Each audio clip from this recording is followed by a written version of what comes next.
So, welcome, John Lawrence Graham, to our Flashback to a Fabulous Future podcast. You've written a book called Charlotte's War, and I read through it. I must admit, I had to skim it pretty fast, but I did enjoy the overall arc of the story and the historical context that was shared. So, if you don't mind just taking a few minutes to introduce who you are, what your background is, and kind of what prompted you to write this book, then we'll go from there. Great. Cheryl, thanks so much for inviting me on the show. I very much appreciate it, and I appreciate your interest in history. That's something we share. My background is I, for 40 years, taught international business at the University of Southern California and at UC Irvine, and at some other universities around the world. But my second love is history, so that's part of the reason why I wanted to do something substantial in the area of history. The purpose in writing the book is to promote peace, and so I have several books that try to do that. Even my business books, mainly I write about international business and international negotiations. And the concept behind that is that the best way to build peace is through international trade. But I also have a couple other books. One is on drug policy. The title of that book is called Spiced, the Global Marketing of Psychoactive Substances. And the purpose of that book, it has a chapter, for example, on salt and sugar and marijuana and alcohol and tobacco and cocaine and opioids. It has each of the chapters and talks about how they're marketed in similar ways. And the peace goal there is to keep peace in the streets. The drug war has been very costly and based on a lot of mistakes in lawmaking and also some terrible marketing practices. Another book I have, we're doing a third edition that'll be out later this year. The current edition is called All in the Family, and it's about multi-generational families, and they were trying to help create peace in the home, particularly trying to settle the problem of baby boomers. And they're certainly in large numbers moving in with their kids, and that will continue for the rest of the century. And so we're trying to create a peaceful, creative atmosphere there. And then Charlotte's War, that's my novel, and this came out just this last May. And it's a book about an extended family trying to navigate through three different wars: World War II, the Korean War, and mostly it's about Vietnam. Charlotte and her son Jack are the main fictional characters. She's basically, I'll get into her character a little bit more, but she was raised in China as the daughter of missionaries there, and she gets a PhD in anthropology and becomes a key peace protester during the Vietnam War. And her son, as did her husband and brother, is headed in the direction of harm's way. And she's trying to bring an early end to the Vietnam War through her various contacts. So that's what the book is about. The historical characters are Henry Kissinger and Ho Chi Minh, and they interact with Charlotte. And that's what most of the book is about. The historical context is completely accurate. I take a few liberties with some conversations between Nixon and Kissinger, but basically it's right out of the history books I studied to bring those characters to life. But whenever they are interacting with Charlotte or other fictional characters, then it is fiction. But anyway, I'm happy to talk about the facts of the Vietnam War. I kind of lived through that area. In addition to my academic background, I also served 9 years in the U.S. Navy in underwater demolition and SEAL teams.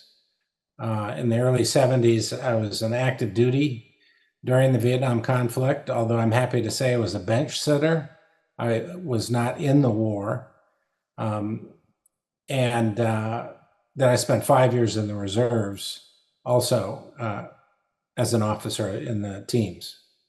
So that's kind of my mixed background. I have a background in peace and interest in peace, but I also have a deep military experience as well.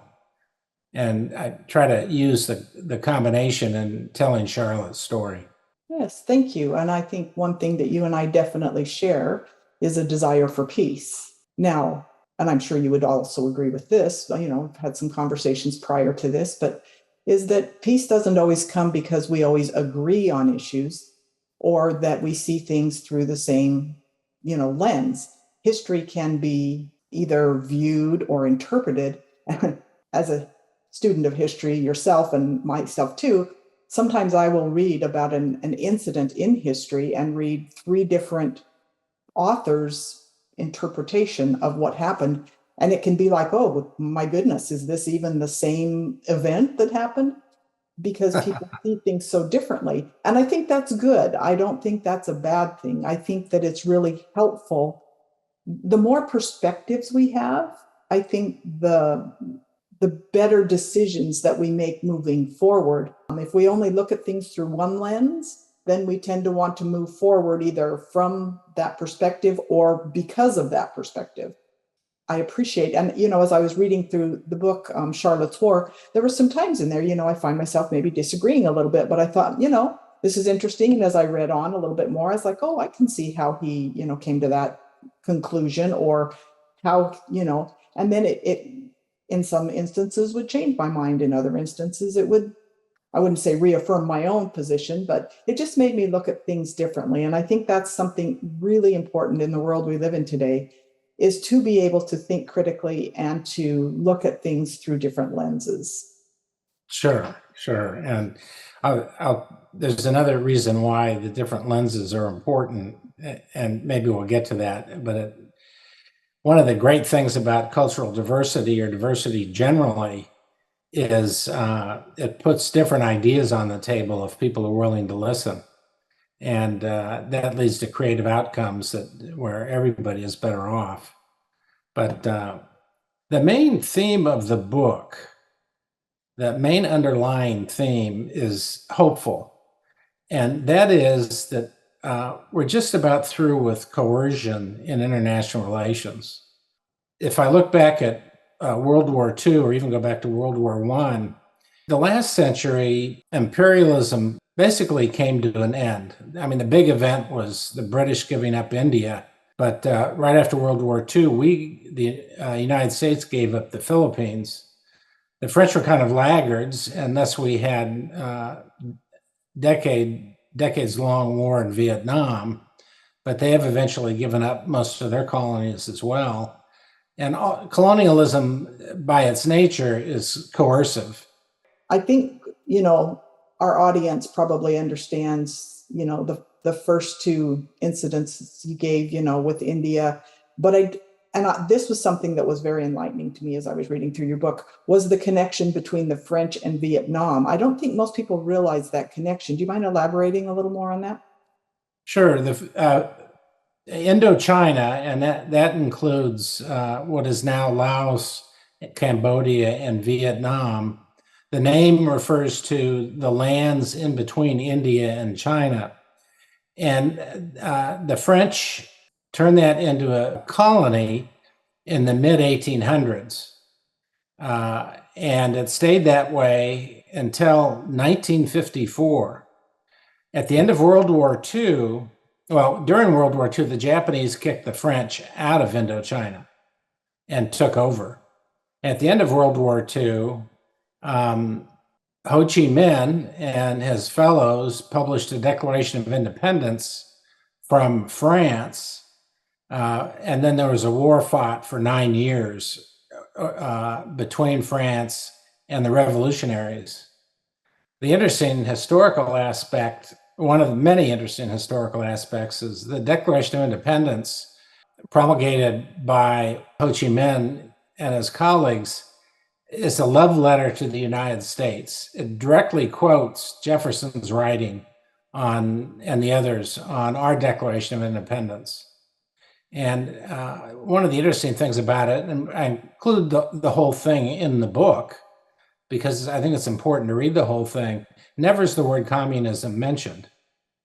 And in fact, Ho Chi Minh is arguing that the French went out of their way to hurt capitalism among the Vietnamese. And so he's, in his words, he's supportive of capitalism, or as he said, the bourgeoisie of Vietnamese. But anyway, it is interesting. I didn't really know the details until I started researching for the book. I was stationed in the Philippines in 1972. Our folks SEAL team and UDT were operating in Vietnam. And I had been a chemistry major in college, and I really wasn't paying attention to world events at the time. I was just, I had been drafted. I joined the Navy to be safe. I had a wife and a kid, and I felt responsible for them. But I really didn't understand what was going on. And only more recently, I've read the history there. And also, I have the benefit, of course, of things like the Pentagon Papers that help understand how America got fouled up in that area of the world as well. Yes, thank you. Now we can go ahead and move forward with this concept of imperialism. And I think, just in my study of history and after reading through what you've written, our earlier wars were somewhat either freedom fighting wars or for imperialism. And then as we moved into Korea and Vietnam and these types of things, I think the mentality and the dynamics of the wars changed significantly. So if you don't mind kind of going down that road a little bit.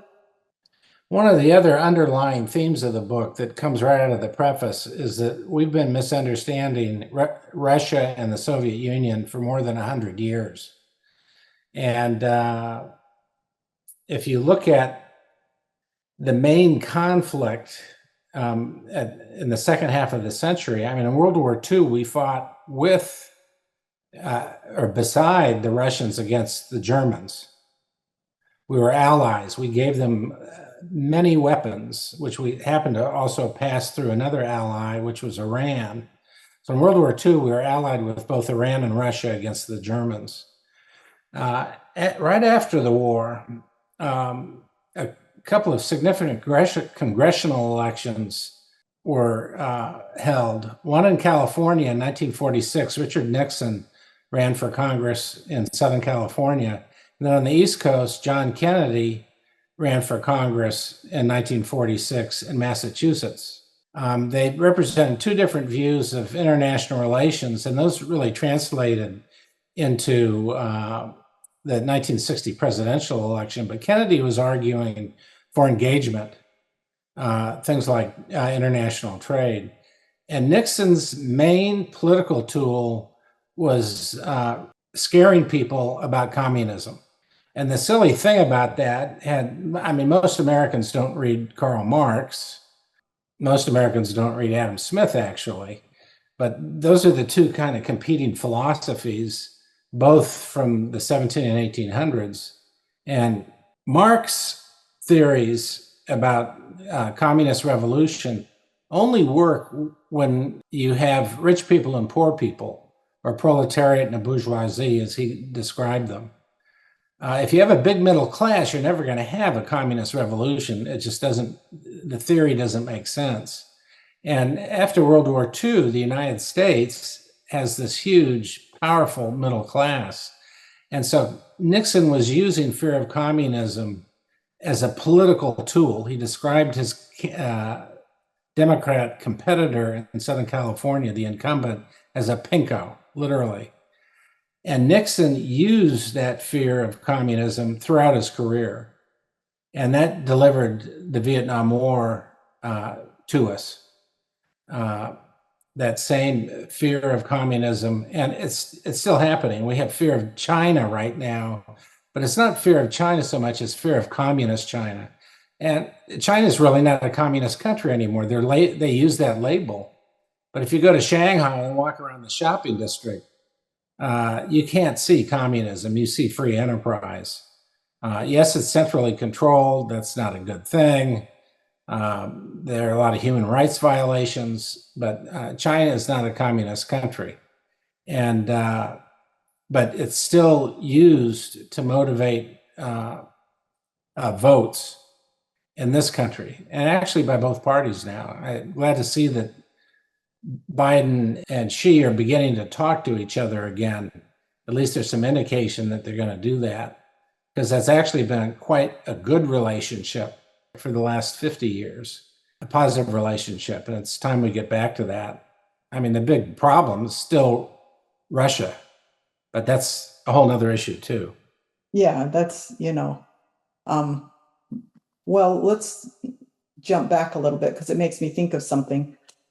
In terms of Nixon, prior to Watergate and all of the controversy there, don't necessarily want to get into all of that, but he was known for having these, and Kissinger having reached out to China and built these good relationships with China that then deteriorated after they were gone. And that's what's been promoted in many historical records. What are your thoughts on that? Yeah, well, it was a big deal for Nixon to go to China, although the history of it is there were some congressional members who were thinking of trying to reach détente with China as well. Prominent is Teddy Kennedy was talking about going there. But Nixon and Kissinger did break the ice. Their goal in the negotiations in 72, and they went in February 72, and they went to China, was to get China to lean on Vietnam to capitulate to American demands.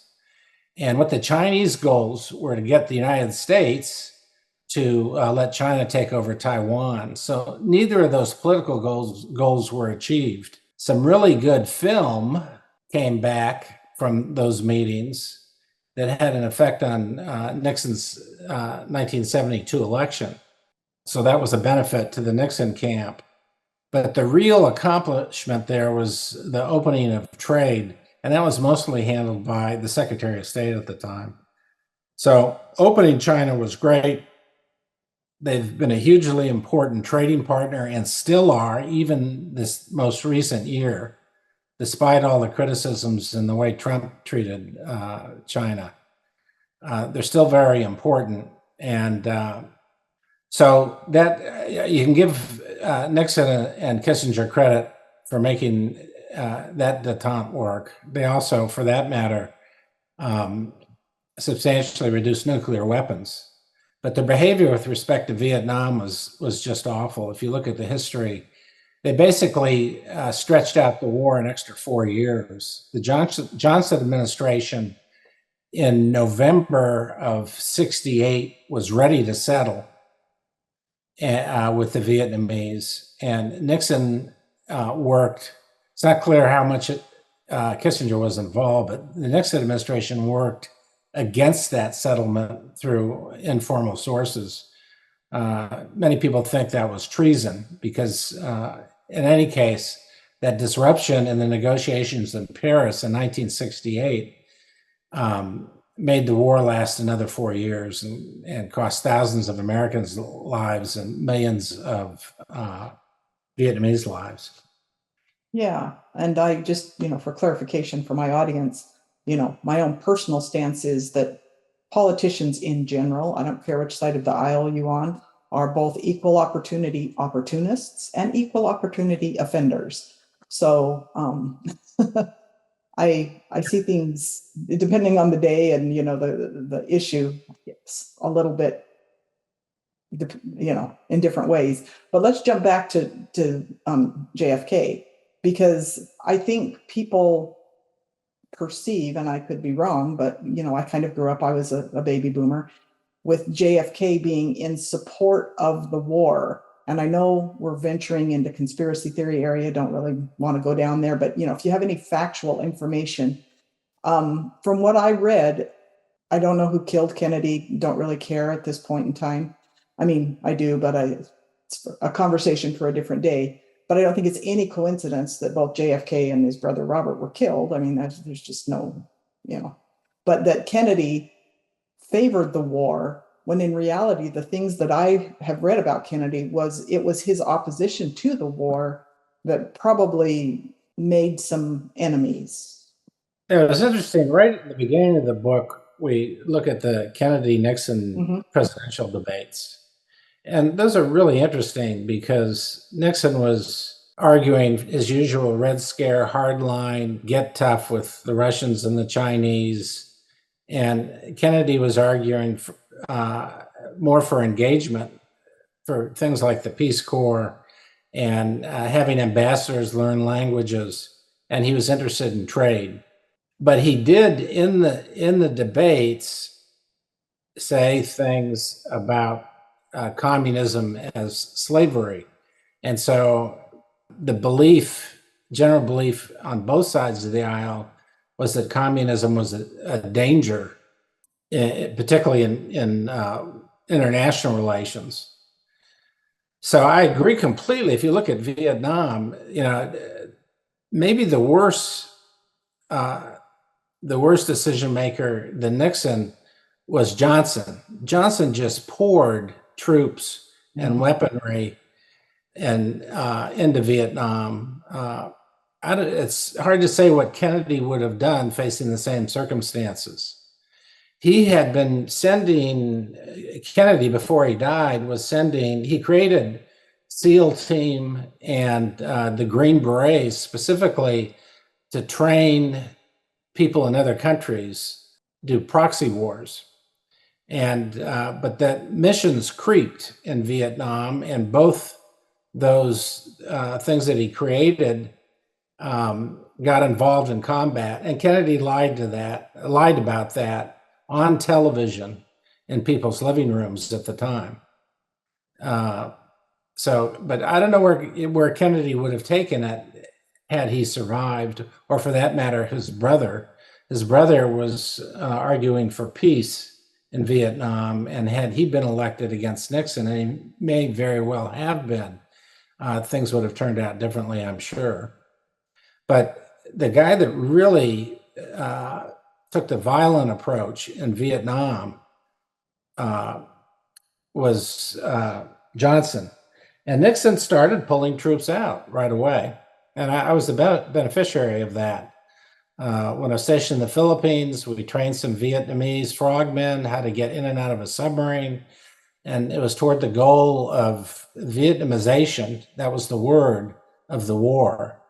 And through his term beginning in 68 and going all the way to 72, he continued to pull troops out while he was bombing the hell out of places like Laos and Cambodia, illegally, by the way, and also North Vietnam. So he was using both tools, a very large stick, but also the carrot of the reality of the war would never be won, so to speak. Yeah. And just switch gears just a little bit here. And I find this very interesting because I think we don't talk about, Korea, Vietnam, those periods of time very much because of the controversy surrounding them. And I think there's just, I don't know, there's too many political players that I think have either been glamorized or villainized, depending on how people view things. But in your book, Charlotte's War, there's a couple things that I thought were interesting that came out early on, with the advent of the radio. And I mean, people having radios in their house. I realize radios came prior to World War II, but in addition to that, television, Kennedy was so charismatic, and so, his ability to communicate with an audience, especially over TV, I think really helped him significantly. And I'd like to talk a little bit about technology and its impact on politics as it started there. The other thing I'd like to get to, and we can get through the technology discussion first, is in the book Charlotte's War, Charlotte she was engaged or whatever to this young man, and they weren't married, and she ended up, getting pregnant. And it was after that period of time when birth control kind of came onto the scene. And I find it interesting, another interesting discussion on the impact that, birth control played a significant role in changing the whole dynamic of women's rights and women's, ability to be more integrated into everyday work society, I guess.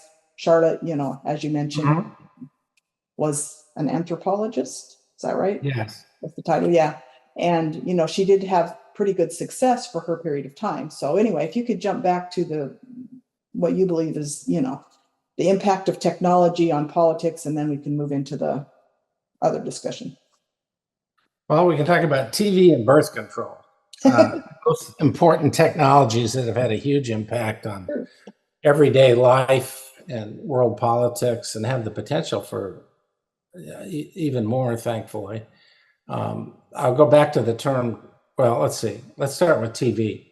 So in the preface, I talk about a trip I took to Russia. This is real history, real experience I had. In the preface, I went to Russia in 1989.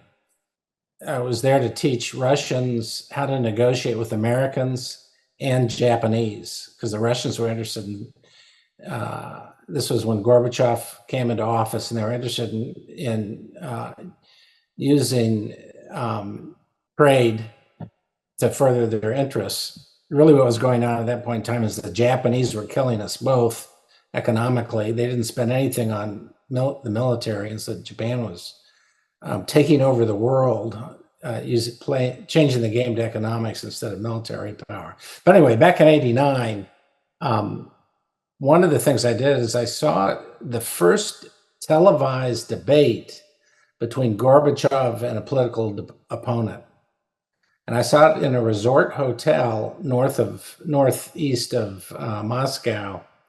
And the hotel, there's a big TV in the lobby, and nobody was outside. Everybody was in watching that debate because they had never seen such a thing. So the 1960 debates were important because they changed this. Charisma happened in your living room. All of a sudden, you could see a politician in your living room saying what they were going to do, lying what they might do, all those kinds of things. And one of Nixon's big problems, which I mentioned in the analysis, one of the things I study is nonverbal behaviors in negotiation.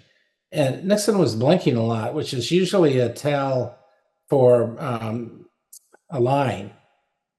And, whether people became conscious of that or not, you can look back at these because they're on, the debates are all on YouTube. It's quite interesting to see Nixon's problem with honesty. And he told some whoppers during those debates. So that, now you've got all kinds of high tech playing into things. I mean, and I started the book in 1938, and in one sense it was, Charlotte was a mother when TV came out, and so it was the television generation arguing with the radio generation. And of course, then we have the internet, we have all the screens all over the house, basically, let alone other kinds of IT. And now we have artificial intelligence. All that is hard to know where it's all going, particularly related to warfare. The drones are completely changing things. I was laughing about Top Gun Maverick, the most recent movie that was a big hit. And that movie makes no sense at all in an age of drones. So that was interesting to see. Yeah. But birth control, I want to talk about birth control real quick. And it relates to peace building in an important way. One of the best books I've ever read is by Steven Pinker. He's a linguistics expert at Harvard, but he wrote a book called The Better Nature of Our Angels. And it's a book about peace and how we are living in probably the most peaceful time the world has ever seen. Now, that sounds like a crazy talk when you've got all these murders going on in the United States and this war in Ukraine and Russia. But if you look at the numbers, if you look at the trend lines and not the headlines, then you realize that the world is actually quite peaceful right now. And he explains 4 reasons. And I won't go into all 4. I just want to focus on the one that you mentioned. But of the 4 reasons, one is rule of law. People are paying more attention to rule of law. One is rule of reason. So a lot of the wars in the past were based on religious reasons. And now we have fewer wars because we aren't fighting so many of those. The third thing he mentions is women. He found that when women were higher up in government, there tended to be less military solutions to problems. And then the fourth one I like is with more trade, you get less war. But birth control changed society and changed the roles of both men and women. And they're still changing. But with women in more powerful political positions, they're basically shedding the coercion of the United States by men in the past century. And so coercion is going away in this century, not only in international relations, but also in relations in American homes and neighborhoods and in politics. Yeah, those are very interesting points, and I agree. Jumping back a little bit to the technology, back in the days of Nixon and JFK, I'm sure they were not prepped as much for their, television appearances. It was more like, oh, let's put some makeup on. Here's some questions you're going to be asked. Here's some counter arguments that you might want to make, kind of thing. But nowadays, I almost find it, I use this word very loosely, but unnecessary to have these televised debates because they're so scripted and they're so soundbite oriented. And, it's hard to catch somebody lying because you can't really dig into the details of things. And, they're trained to avoid these kind of behaviors that might indicate, like in a practice debate, somebody might say, oh, your eyes are blinking too much, so you don't want to do that because it'll come across as that you're lying. So I think it's interesting that, how much it changed the political landscape at the time. And then technology has continued to do so. But one of the things that I like to focus on in our podcast here is, how can we take what we've learned from the past and move forward and with a blueprint? And I really, really am a proponent of exploring the law of unintended consequences. I think technology is great. I love technology. It's allowing us to have a conversation, you in California, me in Virginia. And I use technology. I use artificial intelligence.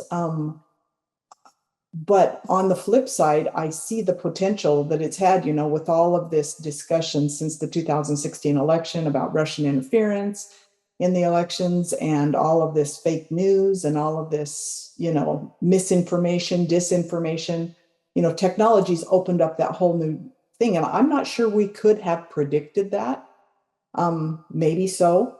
I mean, I already look at artificial intelligence and I'm like, ooh, I can already see some real problems with it, like deep fakes and things like that.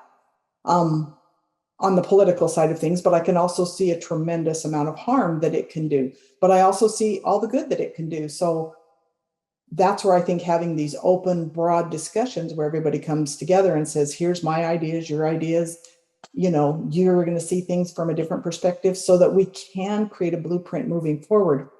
And with the birth control issue, I totally agree. It opened up so many doors for women that just weren't there. And I do think it's had an impact overall on the world and its peacekeeping efforts. I think that's great. But just recently, and I guess it's of some interest to me because, I took birth control when I was younger and then had a hard time getting pregnant. And then I have since been finding more and more studies that say, oh, if you take birth control for an extended period of time, and I mean 10 years plus or something, and then you decide you want to get pregnant, it can inhibit your ability to get pregnant. Now, I'm not saying that's the case. I'm just saying that's, some of the information that's coming out. So for all these things that are really good, and there's always a downside to something. And so I don't think that we should say no more birth control. That's not the solution by any means. Or women, stay home. That's not the solution. Or get rid of technology.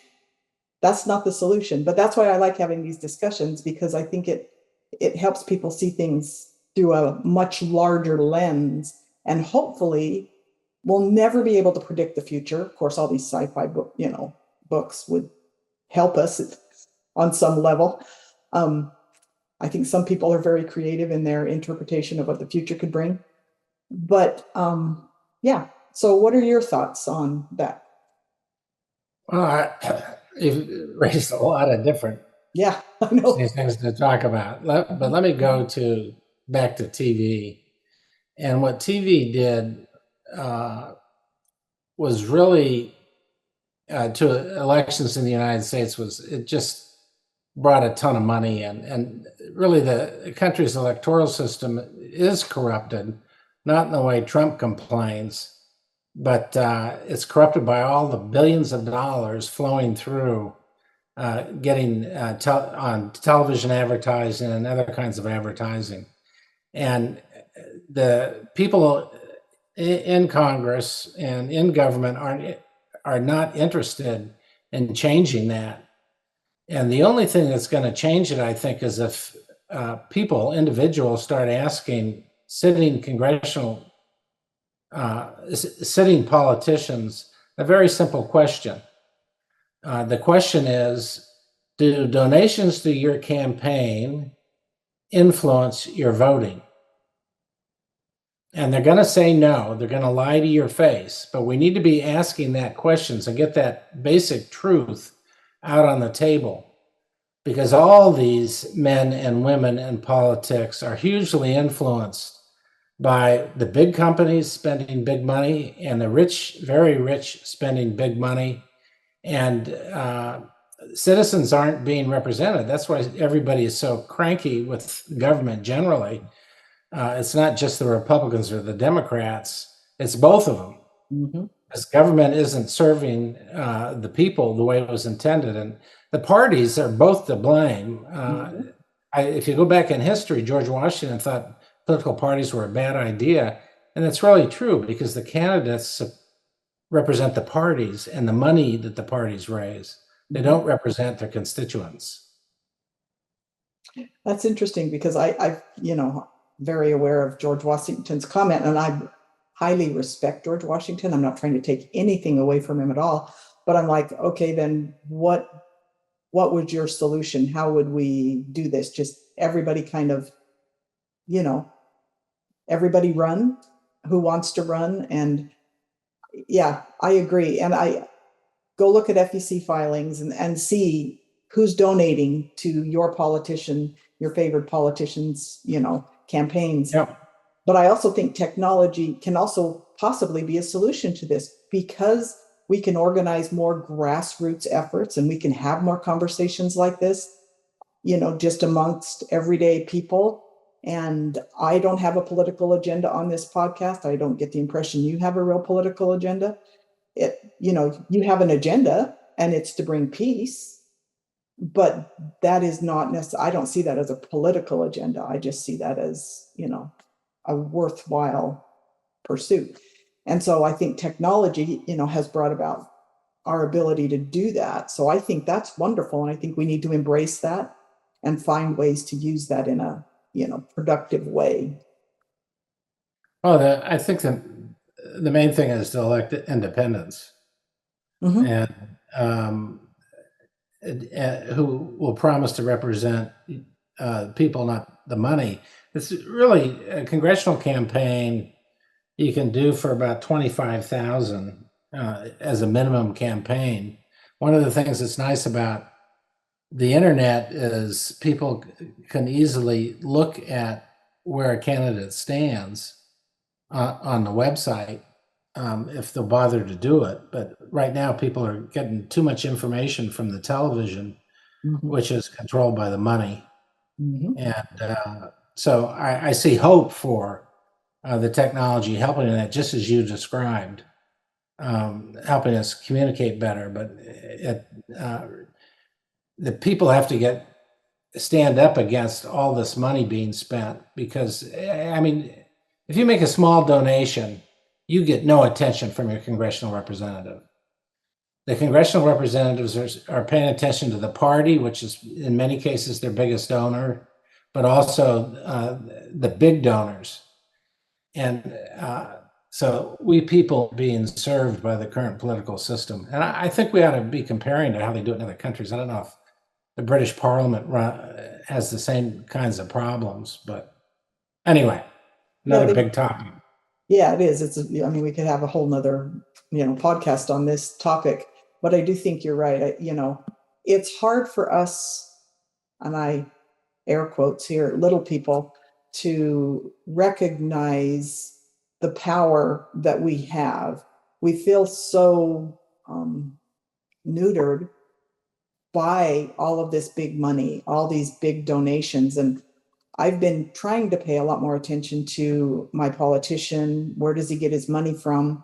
Because you'll hear him on one side say, "Oh, I really am against, all these social media giants." Well, but I look at your FEC filings and I see you're getting mountains of money from them. And then I look at the way you vote and I go, "Oh, I see. You're voting the way they want you to, but you're talking to me the way you think I want to hear." And Exactly. it's so hard, but I keep trying to tell people, don't listen to what they say, watch what they do. Yeah. Because it's easy to say anything. And so I think we need to really educate people on where to get.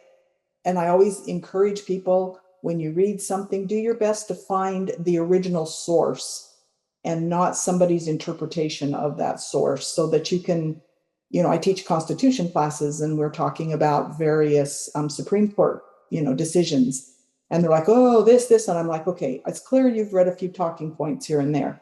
Here's the actual decision. Take a few minutes." And even I know they're hard to understand, they're written in legal language and whatever. But if you just read, their summaries, they're not so hard to understand. And I try to point people to various sites where you can see it's easy to look up how your particular politician voted on something. And here's where you can find their FEC filings and see who's donating to their causes.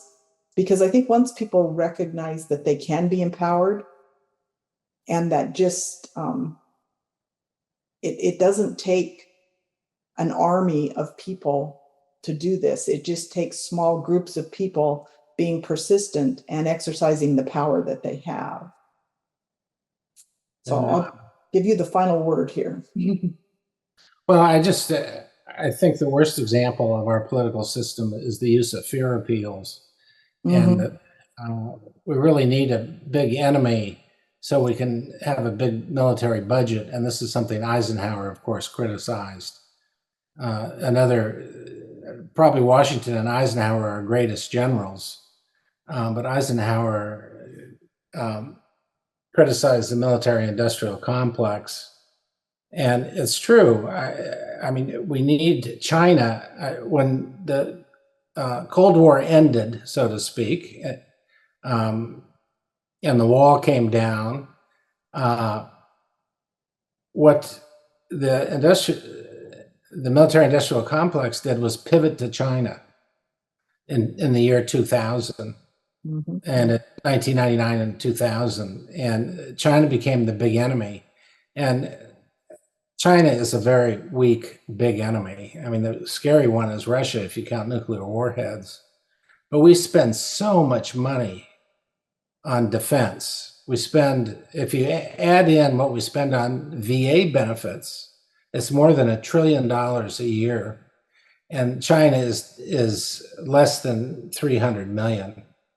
So we spend so much more money than any of these other countries. Nobody's ever going to attack the United States unless it's something like 9/11. And but we're not going to have a war with China. Neither one of us can afford that war. But yet the politicians, the thing that really makes me an independent is free trade is so important. And you hear all the criticisms of it. And but anyway, free trade is my mantra. The free trade delivers three things. It delivers interdependence between countries. They tend not to fight, and the U.S. and China is a good example of that. We are interdependent.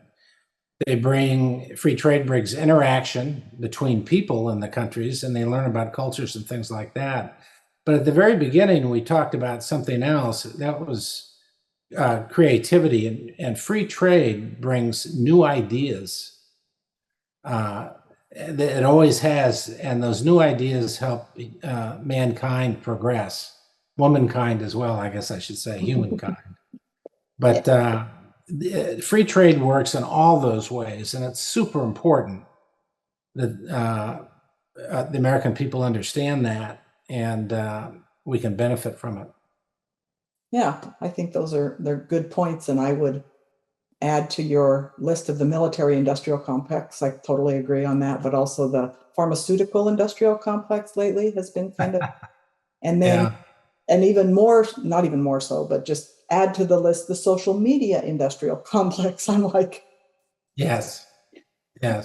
these guys rule the world. And I think once we recognize the role that these organizations, or whatever you want to call them, complexes, play in our lives, then we're better equipped to manage their influence in our life. So, Well, it goes back to, and I'll shut up after this, but you were talking about the Constitution. The Constitution is quite clear that the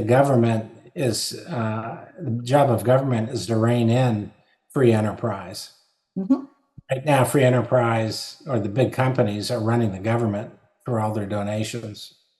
And that's the opposite of what the founding fathers intended. So have your students read the whole Constitution and the Declaration of Independence. Oh, we do. Yes, good. Yeah, and it's amazing how short it is. It's not like Yes. going to be a big. Where I struggle, and I personally struggle as well as my students, is, as I read through the Federalist and even the Anti-Federalist papers, that's where the discussions about what went in.